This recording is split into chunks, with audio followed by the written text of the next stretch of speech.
She collapsed at the feet of a place most people fear, and the man who found her saw something that made him stop breathing. At first glance, she looked like so many others the city had learned to ignore. Small, still, curled in on herself, as if she were trying to disappear into the concrete. A teenage girl, alone on the pavement, right in front of iron doors that had intimidated grown men for decades. Most people would have crossed the street. Some would have looked away. A few might have shaken their heads and kept walking, telling themselves it wasn't their problem. But this man didn't keep walking. He stopped. He knelt down. And in that moment, something didn't sit right. The stillness wasn't the calm kind. It was the kind that comes after a body has been pushed too far. When he reached for her arm to check if she was breathing, he saw them. Dark marks. Not fresh enough to be an accident. Not random enough to be explained away. They wrapped around her arms in places the street doesn't bruise you. Shadows that told a story without saying a word. These weren't the marks of a fall. They were deliberate. He'd seen a lot in his life. Hard men, hard choices, hard truths.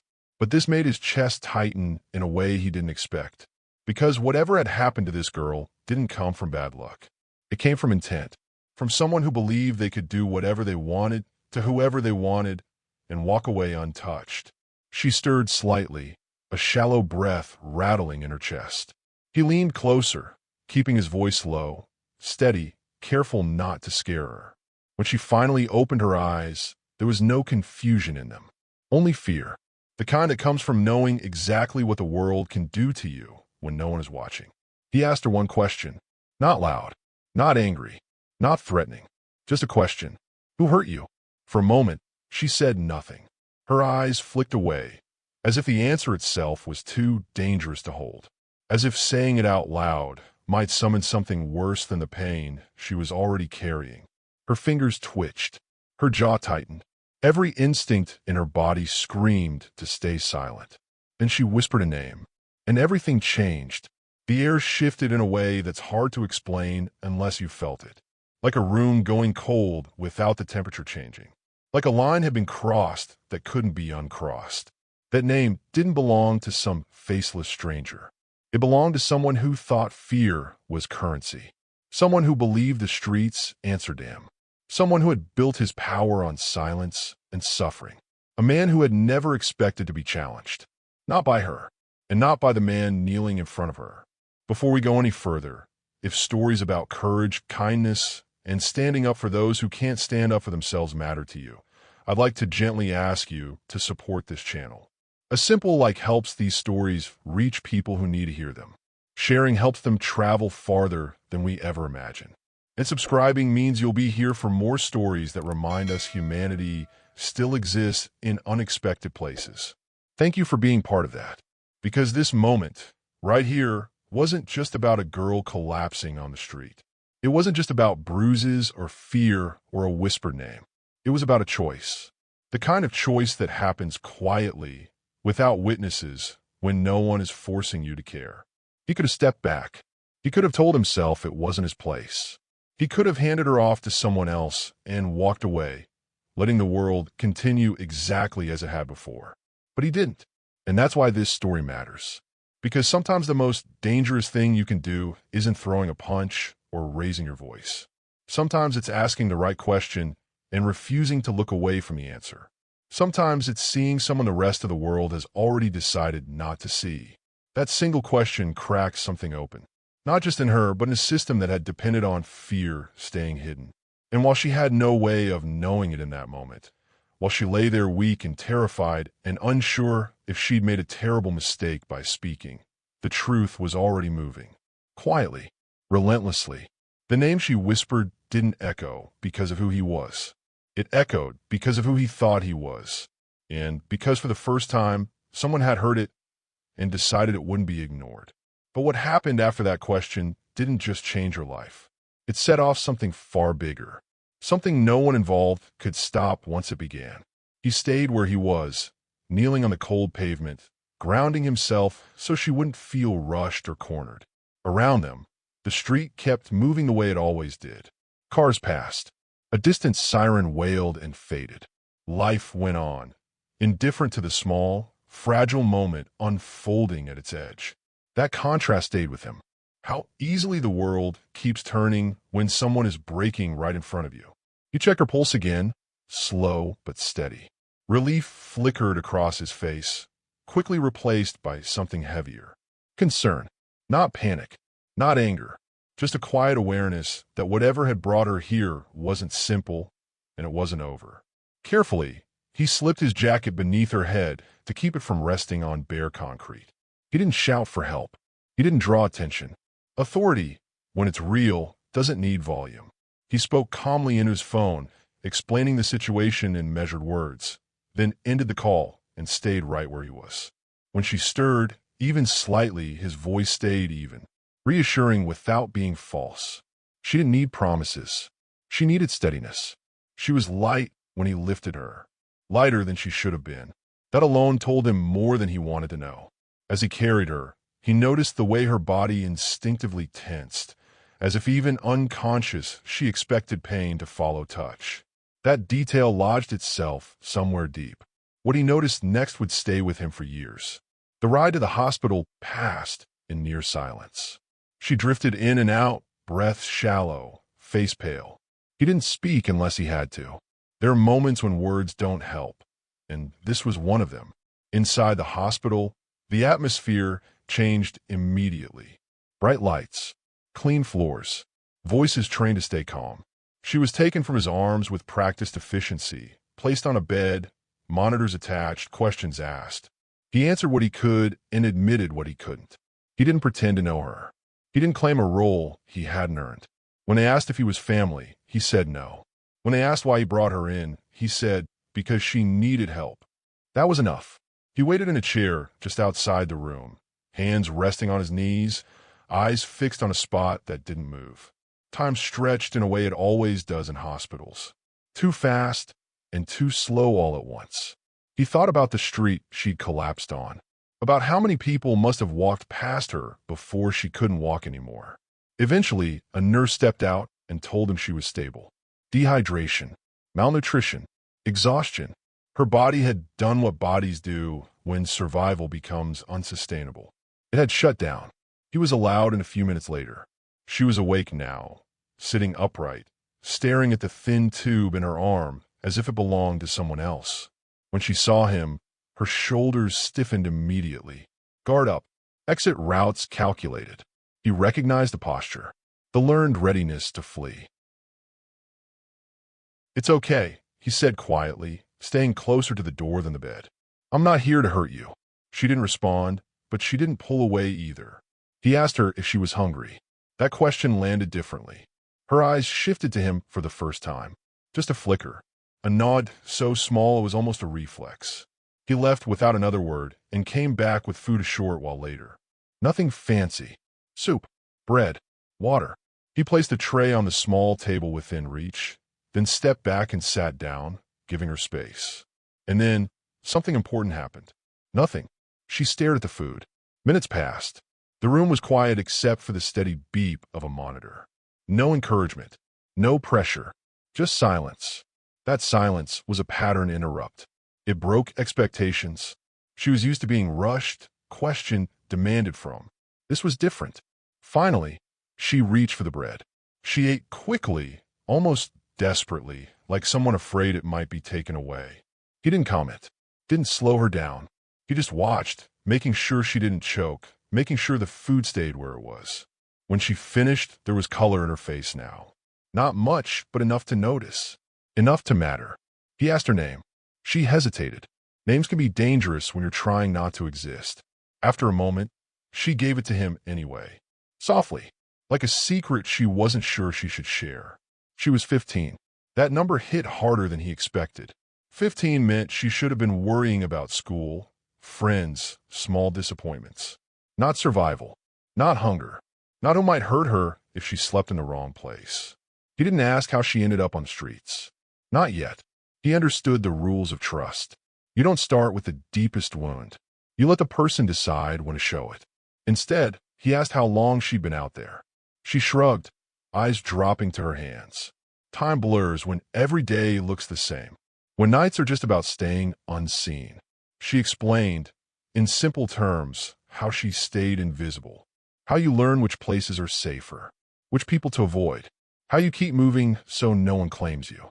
There was no self-pity in her voice, just fact. That quiet dread settled in his chest, not because of what she said, but because of how normal it sounded to her. She wasn't surprised by what she'd endured. That scared him more than anger ever could. Before he spoke again, he paused. Let the moment breathe. Let her feel heard without interruption. And gently, without repeating the words that had started all of this, he guided the conversation back toward the truth she was carrying. Not pushing, not prying, just staying present. If you believe no child should feel invisible, stay with us. Because this was only the beginning of her story, and the beginning of his choice. He waited until the room felt steady again, until her breathing had evened out, until the food had settled, and the panic in her eyes had dulled into something quieter. Trust doesn't arrive all at once. It arrives in pieces, and he understood that. When he finally spoke again, his voice stayed low and calm. Earlier, he said gently, when you were outside, you looked scared, not confused, scared. Her fingers tightened around the blanket. He didn't rush the next words. He let the silence sit between them, long enough for her to know she wasn't being trapped, long enough for her to know she could refuse. Then he asked it again. Who hurt you? The reaction was immediate. Her shoulders pulled inward. Her chin dropped. It was as if her body recognized the danger before her mind could decide what to do. She didn't cry. She didn't raise her voice. Fear like hers didn't need drama. It lived quietly, efficiently, in every movement. For a long moment, she said nothing. He stayed still. No pressure, no follow-up. When she finally spoke, it was barely above a whisper. She said his name. The sound of it changed the room. Not because it was famous, not because it carried authority, but because of what it did to her when she said it.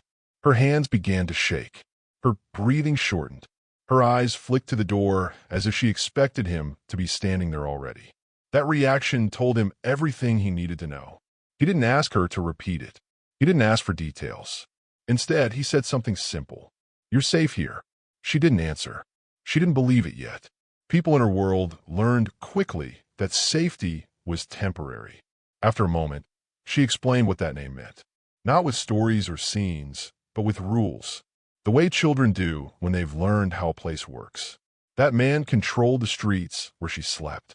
Not officially, not on paper, but everyone knew. If you stayed there, you paid. If you didn't pay, you learned why you should have. Not always right away. Sometimes later. Sometimes in front of others. It wasn't random. It was organized. And the worst part wasn't even the pain. It was the certainty. The knowledge that no one would help, that speaking up only made things worse. That silence was the price of survival. When she finished, she wrapped her arms around herself and stared at the wall, as if saying his name had drained what little strength she had left. He sat back in the chair, jaw tight, eyes fixed on a point that wasn't there. Anger rose, sharp and fast, but he didn't let it show. Anger can close people off. Anger makes promises you can't keep. What he felt underneath, it was colder. Resolve. He asked one more question, carefully. Is it just him? She shook her head. That single movement was heavier than anything she'd said. There were others. People who watched. People who collected. People who enforced. Faces that changed, but rules that didn't. A system that fed on people who had no leverage and no voice. What he discovered was worse than he imagined. This wasn't a bad man slipping through the cracks. This was a machine built on fear and silence. When she fell quiet again, he didn't push. He told her she should rest, that doctors would check on her, that he'd be nearby. Before he left the room, he paused. You did the right thing, he said. I know it doesn't feel like it. She didn't respond, but her eyes followed him as he stepped out. That night, he didn't go home. He drove, not fast, not aimlessly. He went back to the streets she described, not wearing anything that made him stand out, not looking for confrontation, just watching. And once you know what to look for, you start seeing it everywhere. The way people avoided certain corners. The way conversations stopped when certain figures passed by. The way hands moved quickly from pocket to pocket, payments made without words. The way fear hung in the air, quiet but constant. He didn't talk much at first. He listened. He noticed patterns, times, faces, routes. He kept it all to himself. This was the pattern interrupt. The story shifted away from the hospital, away from safety, and back into the streets where silence ruled. And slowly, the picture sharpened. The same names surfaced again and again. The same routines, the same unspoken rules. People didn't describe a person. They described a presence. Something you worked around. Something you didn't challenge if you wanted to make it through another night. He thought about her reaction when she'd said that name. The fear wasn't just about pain. It was about certainty, the belief that nothing ever changes. By the time the sun came up, his anger had settled into something steady. This wasn't about revenge. It was about ending something that had been allowed to exist because everyone believed no one cared enough to stop it. And if you can't stand people who exploit the vulnerable, let us know in the comments. Because from this moment on, the story wasn't just hers anymore. It was his responsibility too. He didn't confront anyone. That was the difference.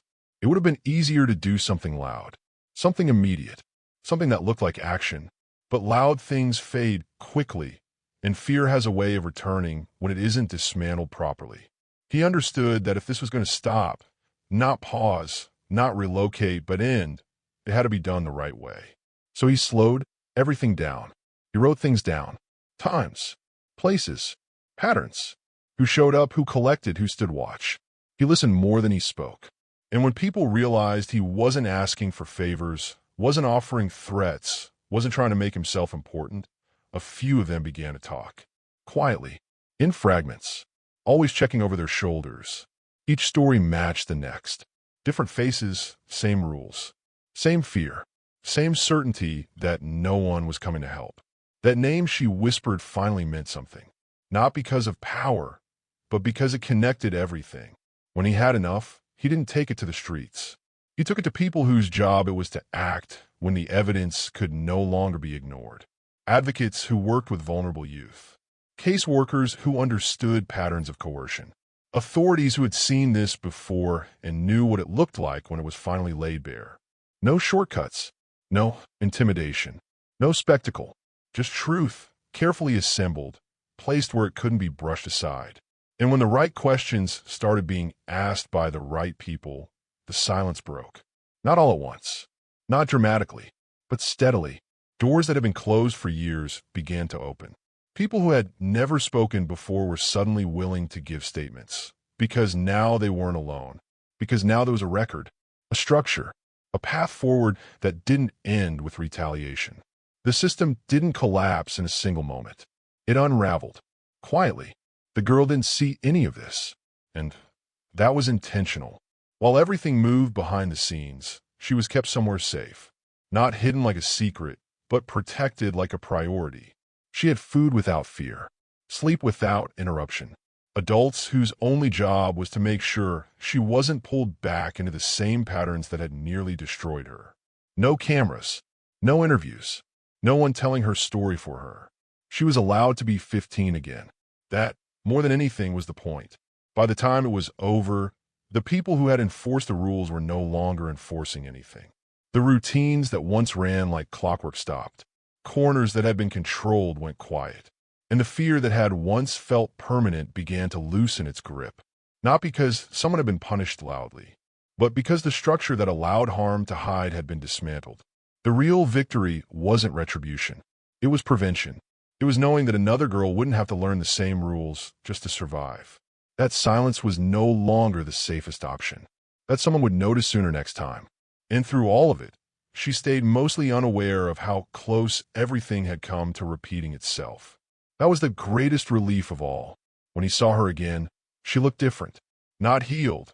He knew better than to believe in clean endings, but steadier. Present.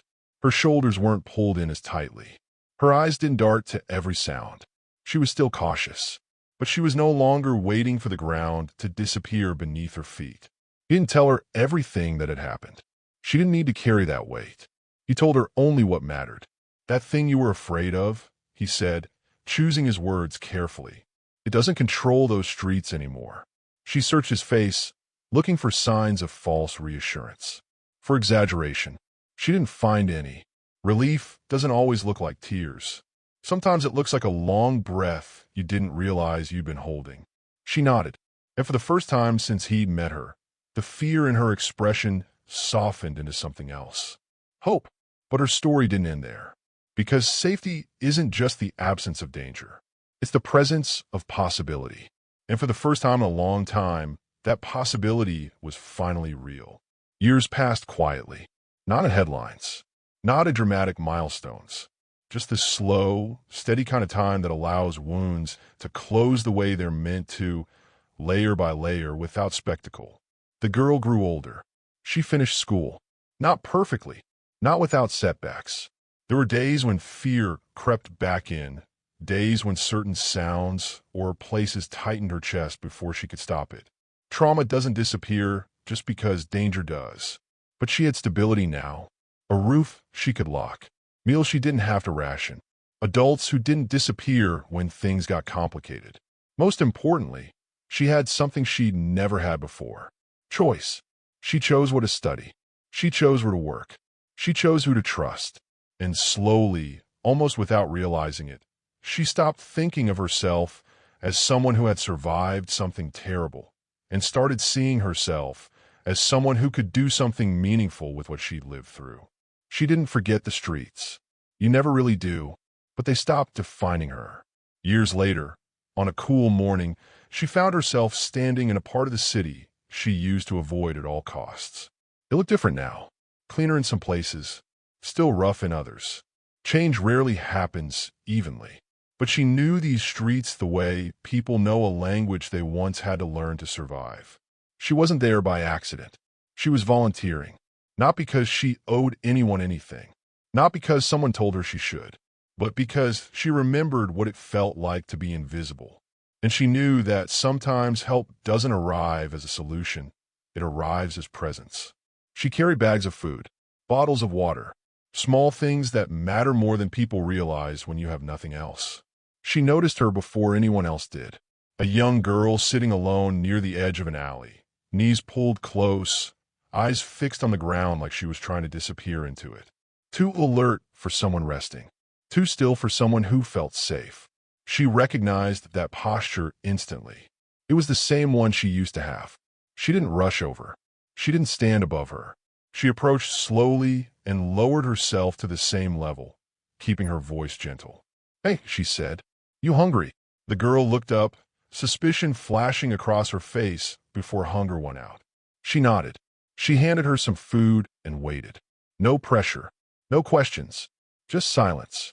She watched the girl eat the same way she once had. Too fast, too careful, afraid it might be taken away. And something inside her tightened, not with pain, but with understanding. After a while, she spoke again. "What's your name?" The girl hesitated, then gave it. She smiled. "It's nice to meet you." They sat there for a moment, side by side, two lives separated by years, but connected by something deeper than coincidence. Then, gently, she asked the question, not loudly, not dramatically, just the way it had once been asked of her. "Are you safe?" The girl didn't answer right away. Her eyes dropped. Her hands fidgeted. And in that pause, everything came full circle. Because she knew that moment, the weight of deciding whether to speak, whether telling the truth would make things better or worse. She didn't rush her. She stayed. And when the girl finally looked up, there was fear there, but also something else. Hope.